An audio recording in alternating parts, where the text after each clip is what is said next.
I'm Brandy, and this is Making It My Own DIYs. Welcome back.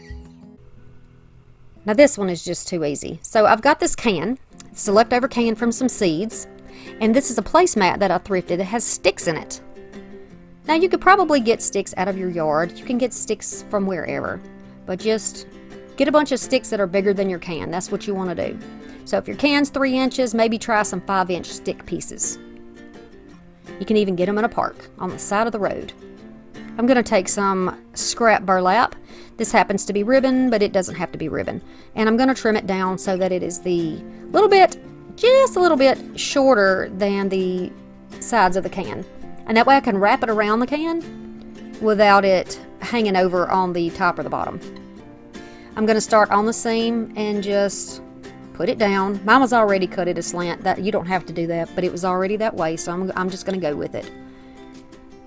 And then protect your fingers here if you're using hot temperature glue. And then continue around. And by the way, just because you have neuropathy or a little feeling in your fingers does not mean that you should not protect your fingers. You can still have damage and burns, and we don't want that to happen, right? We don't want to make the problems worse. So please protect yourself. I'm going to continue around on the top. Because you don't have to do the top and the bottom. You can just do the top and it'll stay there perfectly for you.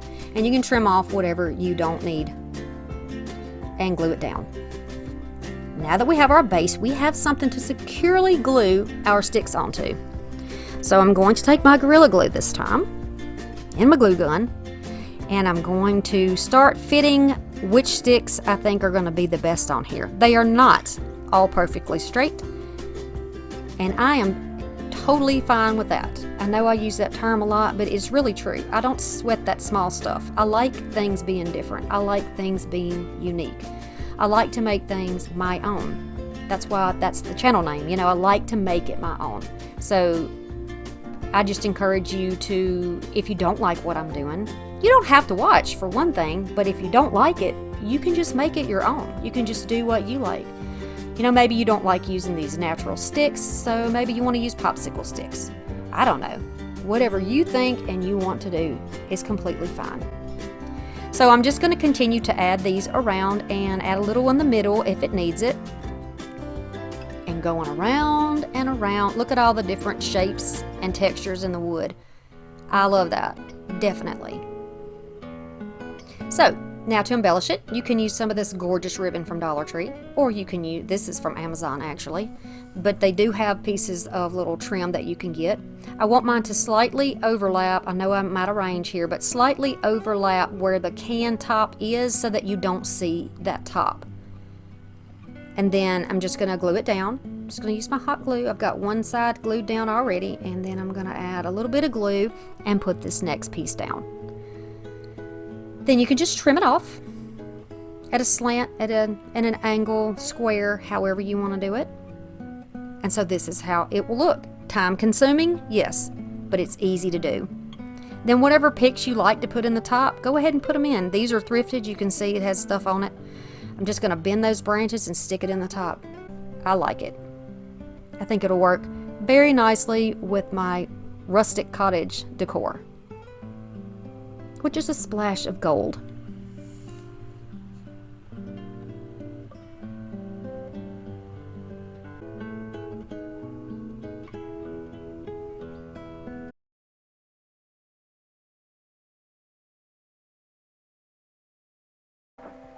Okay, I'm going to start by adding some of that antiquing wax onto my wipe here. We're not going to do the top.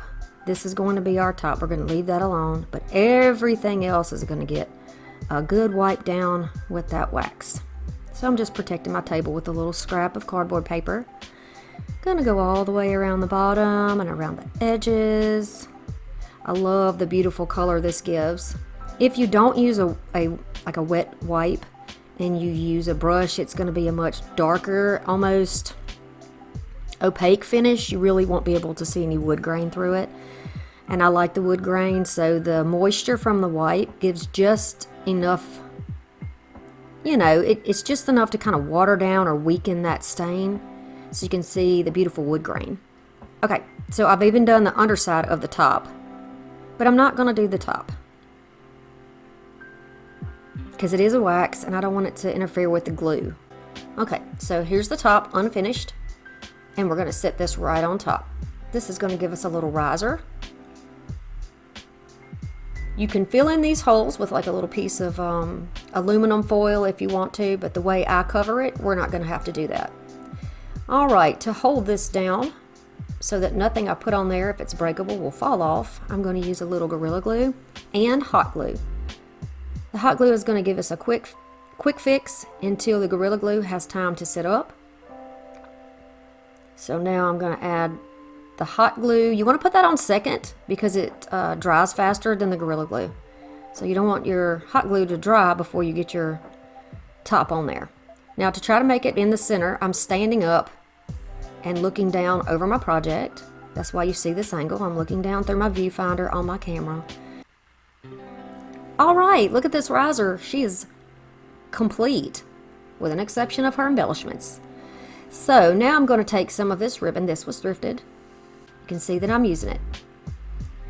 Protect your fingers, and then I'm going to put a little dot of glue in each one of those ridges, right in the bottom of each one, dot, dot, dot. And then I'm going to take my finger and press it, try to center it, and press it down into the glue dots. You're going to want to work fairly quickly with this because hot glue on metal dries very quickly. So you gotta keep moving. Now, in order to not bore you to death, I have sped mine up. I really don't move that fast. But this is what you do. You want to try to keep it in the center of each one of those ridges and go all the way around. Y'all are in my prayers. There is our little riser, and I want to add a little bow to it. So I'm just going to do this simple bow you've seen me do about 1,000 times. Like a little shoelace bow. You're going to grab your ribbon, make 2 little ears, twist them around one another, and then tighten it a little at a time so that you get your little ears the right size. Excuse me for being out of the camera there. And then trim your tails up the way you want the tails to look. You don't have to put anything on yours. I think it finishes up the tray nicely. I think it's a cute little rustic and almost cottagey feel because of the bow and the little, added ribbon. It gives it a little more femininity, and I like that. I love the color of this ribbon. It's like a tan, kind of a very muted, or I don't know, like very muted gold or tan color. If you like this, please give me a thumbs up. I don't want to be out of the picture for too long. I know we need a constant flow of inspiration and hope right now. And here is the little riser. Now keep in mind, you do not want to use a real candle. That's dangerous. See what you can find that is a faux candle. So simple. A lot of steps, but easy. So this is a spaghetti sauce jar. It has been put through the dishwasher and all the sticky has come off. And I have some candle tops. I have some berry garland. I also have some moss, some foam, etc., etc. I'm going to start by trimming off a little bit of foam to fit in the lid. Be sure that you put it right in the center so that it doesn't get in the way when you put the jar back down, because we will be putting the jar back down. You're going to glue some moss on here. You can use reindeer moss if that's something that you prefer. And we're going to take that berry garland and turn it into a little tree. Yeah, a little fall tree. So to make that stem a little bit sturdier, we're going to fold it up on itself, twist it, and then just kind of pinch it together so it's skinny. Then you're going to cut off different lengths of that same berry vine and then start twisting them together at different heights on that, what we're going to call our trunk, the longest branch. We're going to call that our trunk. You're going to start adding on in the shape of a tree. This is going to kind of symbolize a fall tree. So if you didn't look at those as berries, you could imagine that those might be fall leaves, right? Because they're a dark red and an orange. So you can cut them at different places. I like to cut right above where the little berries come out, because then you don't have a stick poking out on the top. What is actually the tip of it will be where the leaves would be, if those berries were leaves. So I'm going to wrap around here and just pinch it together with the little pliers whenever I need to keep it in place. Our tree will not be flat. It's going to kind of look that way for a minute, but then once we get it all as thick as we want it, as many branches as we want it, we will pull it out a little bit and twist the little branches in the ways that we like them, and then it will be ready to go into our jar. So now I can take that sturdy branch that we made and press it down into that foam underneath. And this is our little tree. It is not too wide and it will easily fit up into our jar because we checked it. We know it's the right height. So I'm going to press down, tighten it up, and just trim off the little pieces that are on the outside. This is the easiest way I've found to do it. And now we're going to embellish the bottom so that it doesn't look like a jar sitting on a piece of wood. So we're going to take some jute. We're going to tie it, or you can start it off by just gluing it down, but I just tied it this time for whatever reason. And then you can just start twisting and gluing, because there is a Prego label, Prego, whatever you want to call it, spaghetti sauce label, cut into the glass or raised up off the glass, and we want to cover that up. So you can twist going upward and just add dots of glue where you need it. And this is going to cover up that piece. I would love it if you would subscribe and become part of the family here. We have a good time. We're very social in the comments and very supportive. All right, so you see how it looks. I've shown you here how it looks when you go all the way down to the jar. Now to put the top and bottom on the jar, we're going to use some whatever type of glue you like. I've got some super glue gel stuff that comes from Dollar Tree. Fix-All, I think is what it's called. And then some hot glue, and we're going to center it over that lid on the bottom. So that's going to be our base. And then the smaller lid, we're going to use the same glue process as before. And we're going to put it on the raised areas now, because the bottom, some of them have like a little indentation. You're going to put the top on. And then you can use like a bead or a knob or a little pine cone or some type of embellishment on the top. I just have a piece of a chess set that I got from the thrift store. Just use some hot glue and put that one down. We're not going to be lifting it by that little piece, so no worries about that. I'm going to wrap a little bit around this lip just because I think it looks better. With the bottom, it looks more finished, I think. I'm going to trim that off. And then I've got some bows that were destined for the garbage can that came off of other projects. Saved them. And I'm going to recycle them and reuse them on the base of this cute little piece. Isn't that sweet? That's cute, y'all. And now you can just dovetail your ends or cut them at a slant or whatever you want to do there. You could also just make a jute bow, or you can make a bigger bow to go on there, or you could put your bow on the top. But here's our little tree in a jar. Isn't it cute? Almost like a little fall terrarium. Cost me nothing to make this as well. All of these things I already had at home. I love this. You could also put some lights in there if you wanted to. That would be cute. Little twinkle lights, little fairy lights. We'll start off with some Java chalk paint and a brush. This is a very dark brown. A sanding block. A sunflower. Beautiful little sunflower. Some leaves. I stole these off my hydrangea. And then I have some of these butterflies that are paper, and they came from Dollar Tree in a big pack. Some of these little corner pieces. We'll need 3 of these. And this is a sticker or a decal from TEMU. Not sponsored, not sponsored. Here's the measurement approximately, so you can use whatever print that you have if you want to get decals or window stickers from Dollar Tree or Dollar General. And here's the frame I'm using. This is thrifted. You can see the damage on it that I'm going to do a little repair on. Looks like somebody DIY'd already with it, but we're going to clean it up. No problem. And then this is just a piece of heavy cardboard, I guess, or I don't know. It's almost had a plastic coating on it.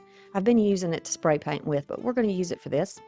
And then I'm going to use some E6000, the glue gun, the heat gun, all the typical little things we use. I'll heat up all of this glue residue that's on here, and then I'll take my scraper and I'll just scrape off, anything I need to scrape off on here. Clean it up, make it almost good as new to use in our next project. I don't want to leave any of this stuff on here. Then I'm going to give it a good sanding, and I'm just going with that, like rustic, and most of the things that we're making today will be rustic. So I hope this tickles your fancy today. We're going to sand off both sides, of course. This is sort of a rough wood, like it was handmade. So I'm just going to go in and sand everything so I don't hurt my fingers, right? Injured fingers for a crafter who has a YouTube channel is bad. It's very bad. I don't want to hurt myself because I need to keep putting that content out that I promise you I'm going to put out twice a week, right? All right, I'm just going to use some spackle. You can use wood filler, but I feel like the spackle does a good enough job for me to fill in the cracks around the edges because it is not completely flush. I don't want anything to interfere with the finish we're going to be doing later, so I'm just showing you how easy it is to fill this in. The lightweight spackle that I have there is from Dollar Tree. Once it's dried, you want to sand it all down too, get it all nice and smooth. And then once it's dry, I'm going to go over it with my Java chalk paint. You can use acrylic paint if you would like. I think that you can crackle on acrylic paint. I'm not completely sure, but hey, if you're on a budget, grab some of the chalkboard paint that is black from Dollar Tree and give that a whirl. See what you can do with that. We're going to take school glue. I do have a crackle medium, but I'm using the school glue because pretty much anybody has access to school glue, right? So I'm going to take a chippy brush, just a rough textured brush here, and I'm going to start putting down my glue. Now, it is my understanding that the more glue, the heavier glue you put there, the heavier the crackle. And the lighter the crackle.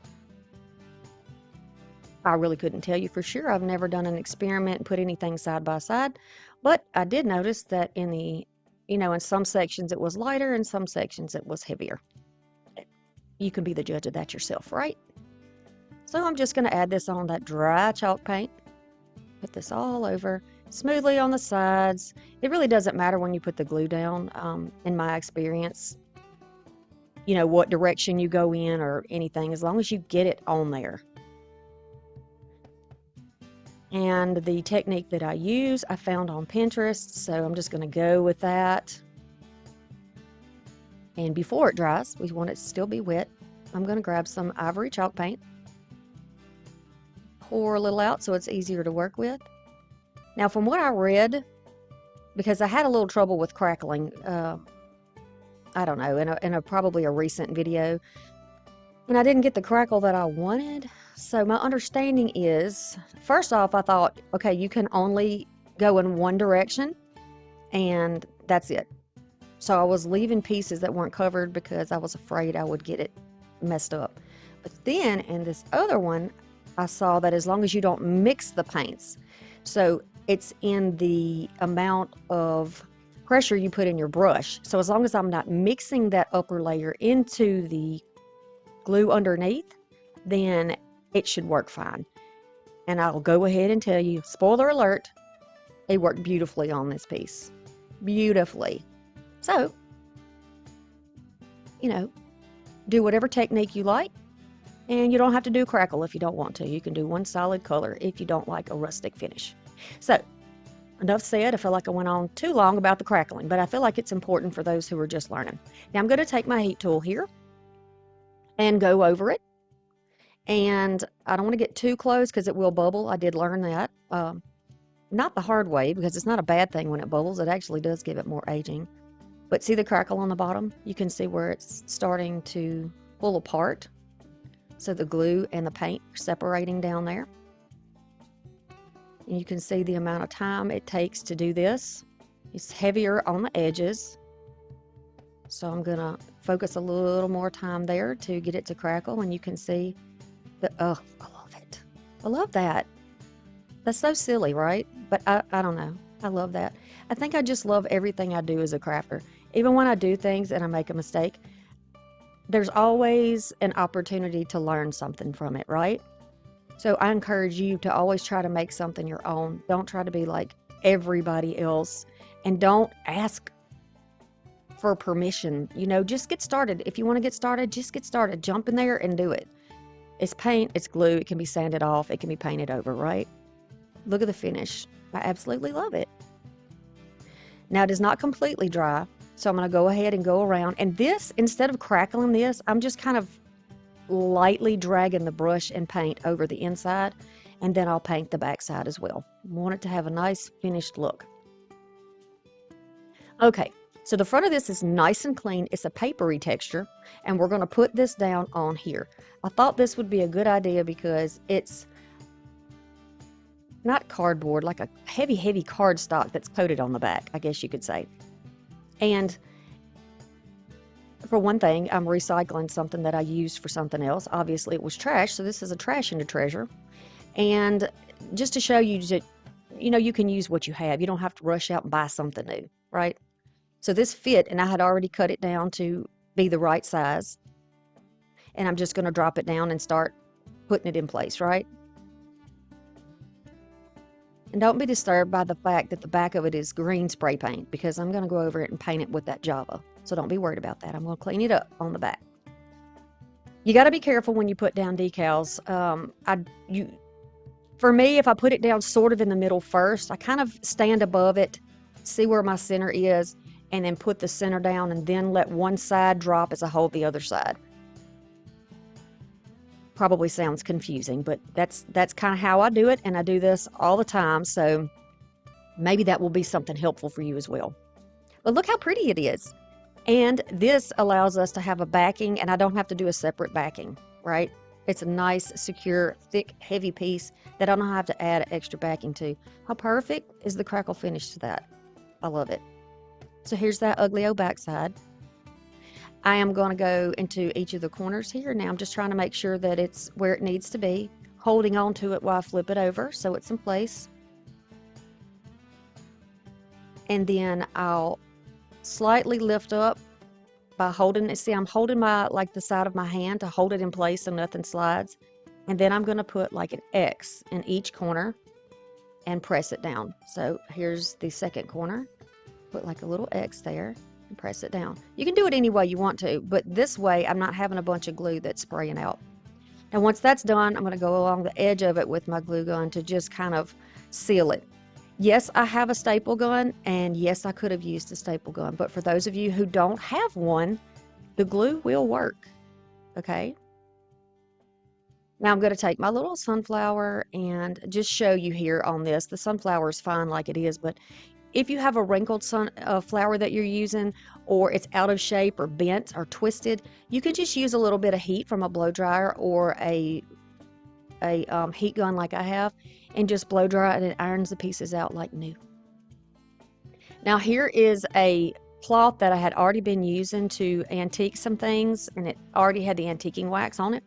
It's just a wet wipe, so it's a little bit damp. It's going to let me move that color around a little bit, and I just wanted to go over the top and age it just slightly. So I put it on there and went back with a clean wipe that is also damp and rub it down into the cracks. So now it gives it a little more of that aged look. It's a little more convincing.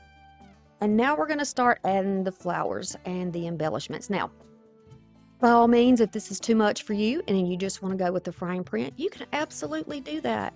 But you know, in the summertime, you just want, I don't know, you just need a little something, right? And I can't get enough of fall colors. And since sunflowers kind of were one of those flowers that goes from summer into fall, I'm all in. I am all in with the sunflowers and the oranges and the yellows and the monarch butterflies, and I just love it all. So I'm going to take some glue and put it right over the part that is going to be overlapping onto the frame.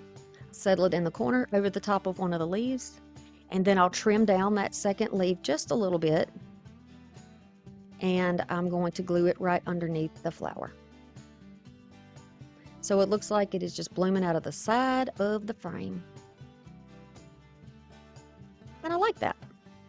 Now we're going to grab some of those end pieces or corner pieces, and I'm just going to use glue. They came with some tiny nails, but my fingers, even as small as my hands are, there's no way I'm going to hold that nail and hammer it. I would smash every finger on my hand.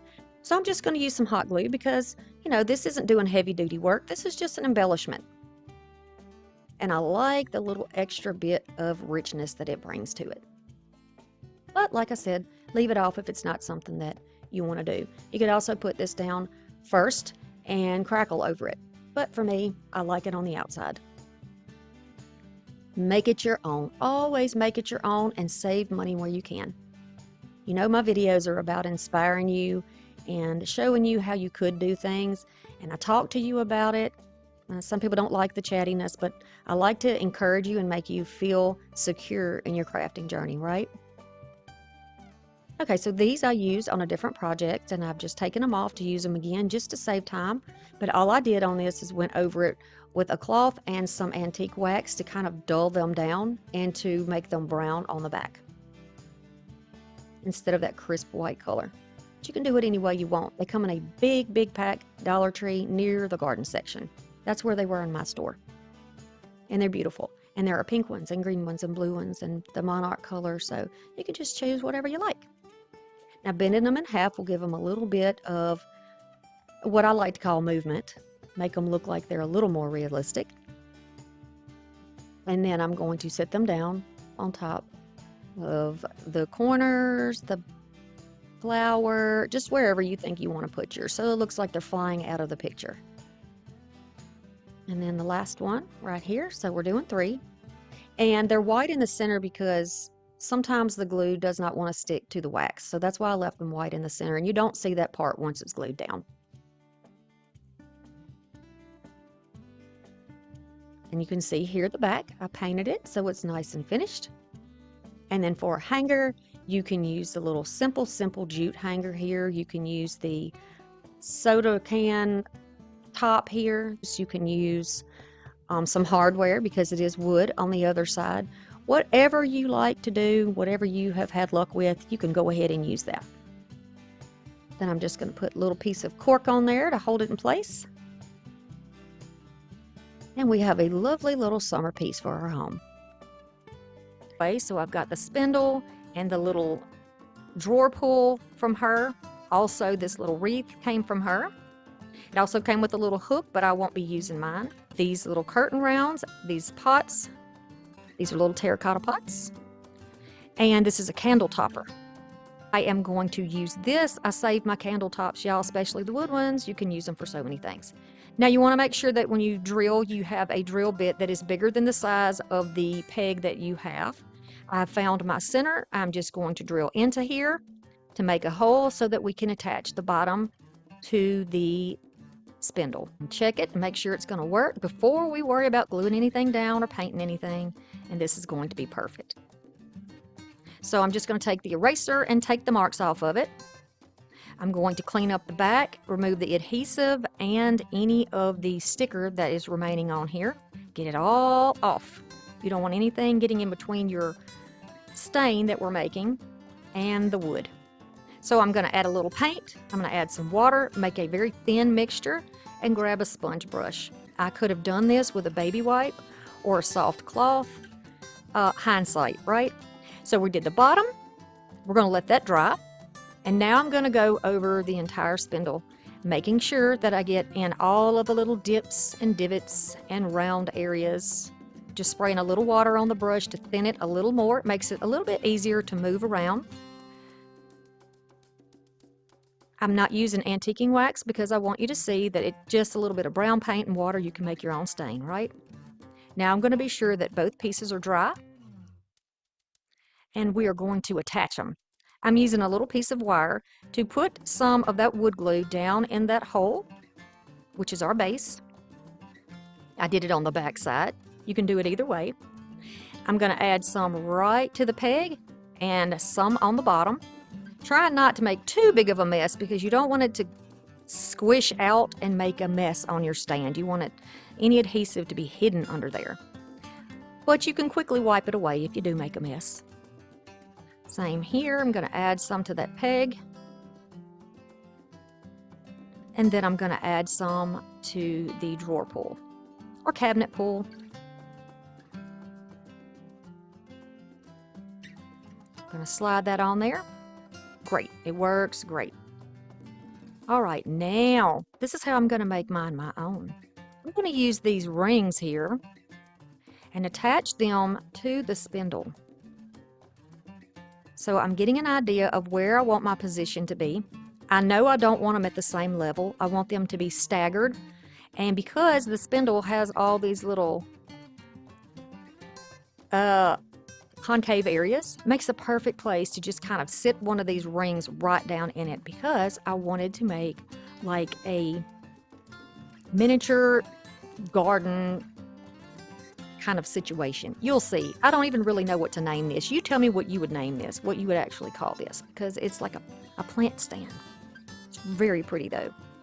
I'm just using some wire, which I have wrapped around to give it a secure hold. And now I'm taking that same floral wire, I'm wrapping it around the concave area where I have placed it, and I'm going to wrap it, the wire around itself, around the ring, and back around that piece.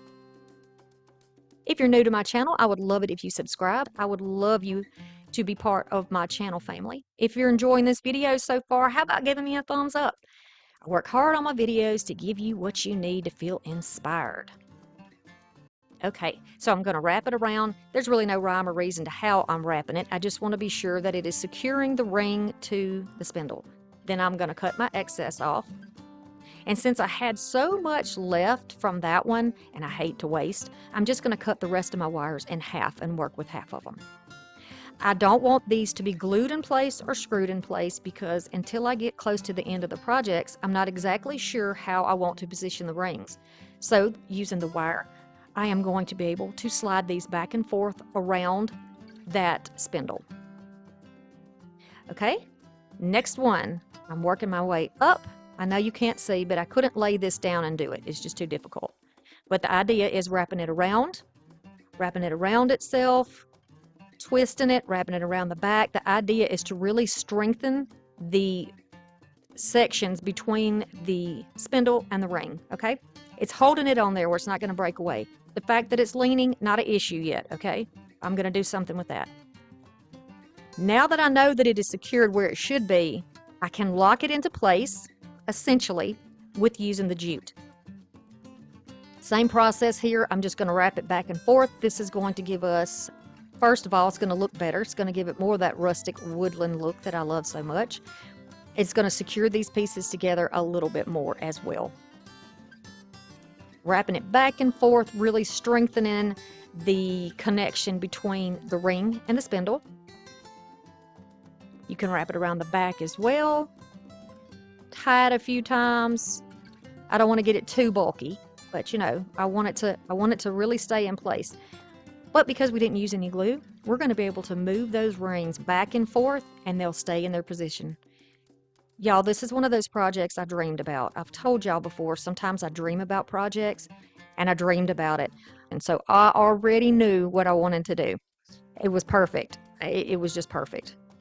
I love how things come together like that. Do y'all dream about crafting? Do you? And do you ever go with those ideas? Do you ever daydream about stuff? It's kind of weird. It's a good weird though, right? It's a really good weird. It's that divine intervention, right?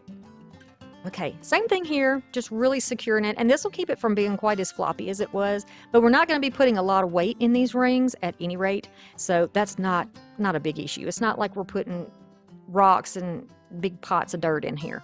Although this on a larger scale would be absolutely beautiful, I would definitely use screws to hold everything in place. Okay, you see, we can move the rings still, but they're in place. The only thing I'm using this glue for is to keep my ties from unraveling, y'all. That's it. You can still move everything. I'm just putting it right on the knots. Okay, I'm going to grab some moss. You know I love me some moss. And I'm going to tuck it down in each one of those pots.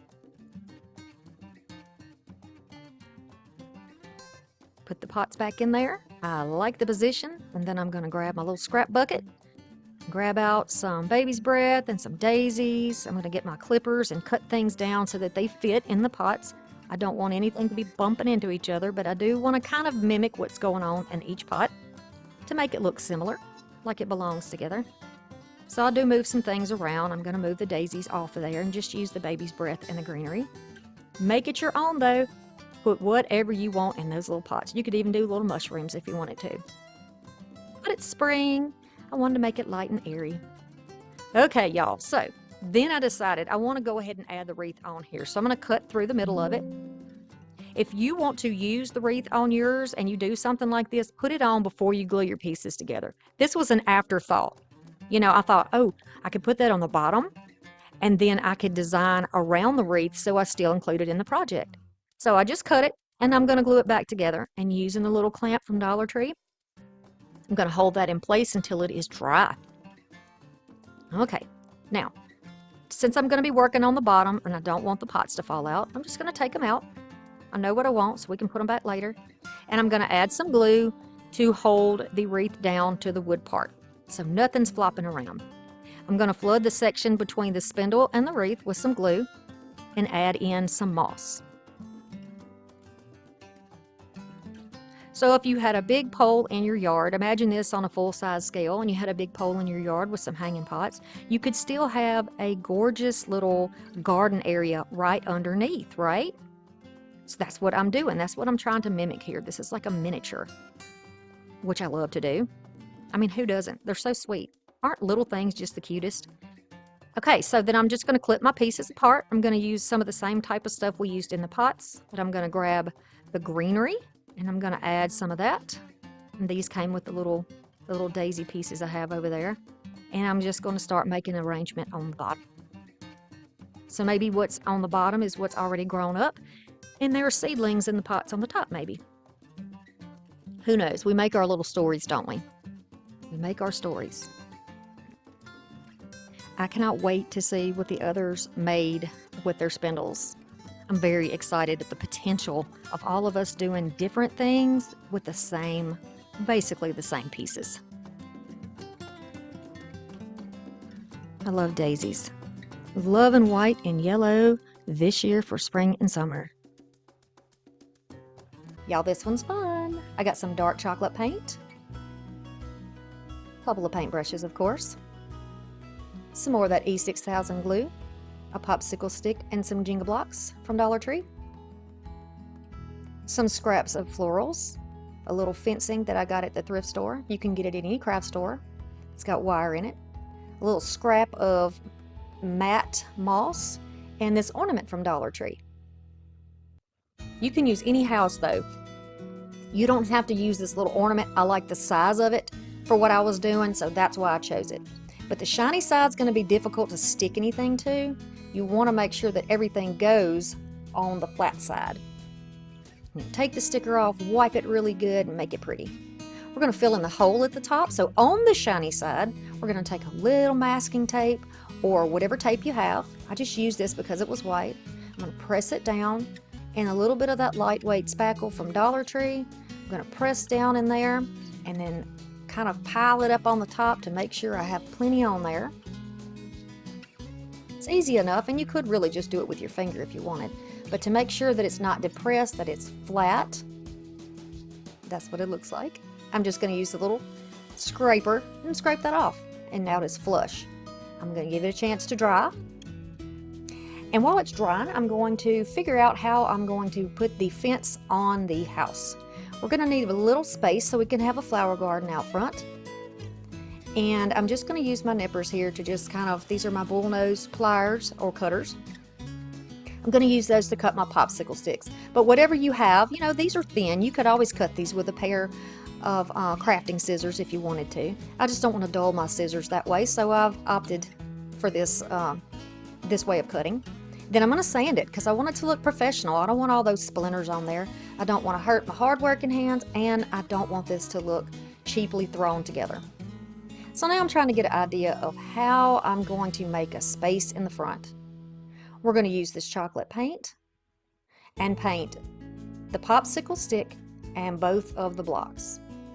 You can cut some 1-inch pieces of popsicle stick, but I found this bag of little, I'm just going to call them shingles because that's what I use them for. These transfers from Dollar Tree. Look at these things, y'all. How farmhouse is that? 3 different options.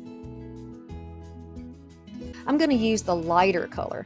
I think that that lighter color is going to be beautiful against the dark chocolate paint that we've used for the fencing and the yard. So I'm trying to use my hands and fingers to center this, pretty much to make sure that the pattern is straight. And then I'm going to rub it down with my hands, and I'll grab that same tool. Now this tool that I have came from a basket making kit that a friend of mine gave me from Goodwill. So thank you, Lorenzo, for that. And then once you get it all burnished down, I'm just going to rub the rest of it around, and I do have some stuck on my hand. It will stick to you. It will definitely stick. Look at my finger. Got it on my finger. So now it's nice and smooth, and we look like we have a little wooden house, a little painted wooden house. This is going to be the bottom, and we're going to just mark where this needs to be. You can use a pen for that, or you can just kind of eyeball it again, and then take some of that Gorilla Glue, place it down on those marks, and make sure that you let that dry before you move on. So once they're both done, we're going to turn that to the side, add some more Gorilla Glue, or a combination of Gorilla Glue and your super glue, whatever kind that you have. And we're just going to apply it to the building blocks because they'll hold it in place. You don't have to worry about trying to put anything on the bottom. I will press those to the sides. There's a little tiny gap, just a fraction of a gap on the sides. We're going to put a grass piece down here. You can skip this part, or instead of painting your bottom a brown, you could always paint it green. A little more glue here, and then we'll just put that piece down. You could also use some of that faux AstroTurf if you wanted to. I just like the moss mat. I use what I can find, really. So I chose these flowers because when you pull them off, they look like little bushes or little bunches of flowers that would be pretty much the right proportion for what I'm looking for. They came from the thrift store. It's like a baby's breath kind of thing, but you can use whatever you find. Dollar Tree has lots of little goodies you can look through. And then I'm going to take the flattest part and put it toward the back, add some glue, and just put it in place. Give it a chance to dry. I'm going to add one more in the middle. This is a nice little English garden we got going on in here. Perfect for the cottage.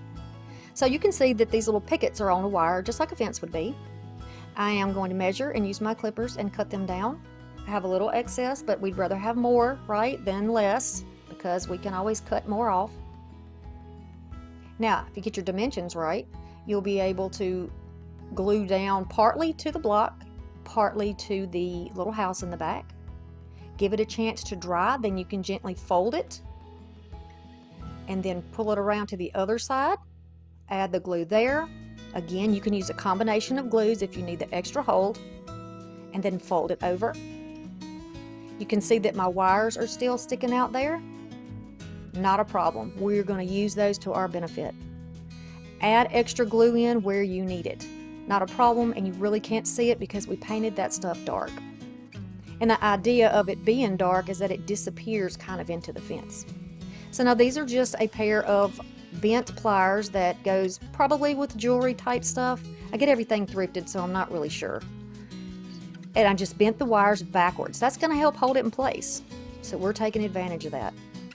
Now y'all, when I was little, my grandfather had a chain link fence in the front yard, and they grew, I think they're called narcissus. And they grew in front of the fence where it was in the yard, and they went through the fence. And you could see them on the outside of the fence. And I always thought that was so pretty. I don't know why, but in my childhood mind, that just made them look better. So we're going to have our little flowers growing wild too. And we're going to put them here and there. You can see them on the inside, and they're growing out of the fence. They're just spilling out everywhere with life and goodness. If you don't want to do yours this way, you do not have to do it this way. And if you don't want to do flowers, you could always choose greenery. Maybe some mini ferns or some grasses or something like that would be cute. Just to give you an idea. It's all about making it your own. Whatever looks good to you, just take my videos for inspiration. So I'll just add some more here and there where it looks like they would grow. And you can see that it stands up on its own. I'm going to there's shine all over this, right? There's a shiny spot where it's covered in whatever they cover it in. So I'm using a nail file here, and I'm just going to really dig into that and try to remove some of that shiny stuff. To give us a little more stability while we're working on the roof, I'm just going to glue a jingle block on the back. We can take that off later, it's not a worry. I'm going to use my E6000 to go along the roof line, and then we will be using hot glue also, but this takes a while to dry, so that's a benefit. We can take a little more time with our placement and not worry. I've painted these little shingle pieces that I called them, and I'm going to start adding those where they're overlapping. So the hot glue section will go, it's going to overlap about 1/3 of the way down on the shingle that is underneath it. And then the other part of the shingle, or the upper part, will go down into that E6000. This will really lock everything into place. We do not want our crafts falling apart, right? I know I don't. That would be very frustrating. So once I've got those in line, I'm going to go back over it with hot glue right in the back. And this is going to give it some more security. The little tiny gaps that are in there will now be filled in by that glue. Once it cools off, you can kind of take your finger and run down it and, make sure that it's nice and smooth. And we'll start on the other side. You can cut these little pieces into whatever size you need to make sure that it fits on your little roof here. Now I've left the very top part open because we're going to have a smaller section that goes over the top that we can connect together to make the peak of the house. And you see how we did that? We just cut those little 2 pieces down. Now don't worry about the back looking messy. You can always cover that up. This to me is important because it's really going to secure everything down. All right, now when you do your shingles, paint both sides. I didn't in the beginning, but I will go back. You'll see that, and I will do underneath it too. So I'm taking a picket off of that fence, and I'm just going to clip it, sand it down, dip it in that paint so that I have it brown on both ends. We don't want to see the cut lines. And then we're going to start working on the chimney part. I didn't feel like I wanted to put more shingles here because it's a chimney. So I didn't want shingles on my chimney. Then I'll take another little piece and just kind of eyeball it. I'm going to measure, see how much I need. I can trim down if I need to trim a little bit more. And then the same thing here, we're going to go in the back. You can see where the little openings are. And we're going to secure it down to that back part. I'm just using an extra piece here to make sure that those tiny pieces don't fall. And then you're going to go back over it with your paint. A flat tip brush will get me right up to the edge without running into my house. And I'll get that sealed off nicely. And then I'm using just a little cut section of another piece of that, what I'm calling shingles, to make the rest of the chimney so that it connects to where the next little piece drops down. And I'm liking the look. I'm going to take 2 more of those pieces and I'll paint those white because the house needs some windows. Even if this was the back of the house or the front of the house, however you want to do it. You could even hang a little wreath on here or use a stencil on the front of your house to make it really extra fancy. You can put wording on there, but I've kind of gotten away from some of the wording. So I'm just using that same hot glue and we're going to put our windows down on there.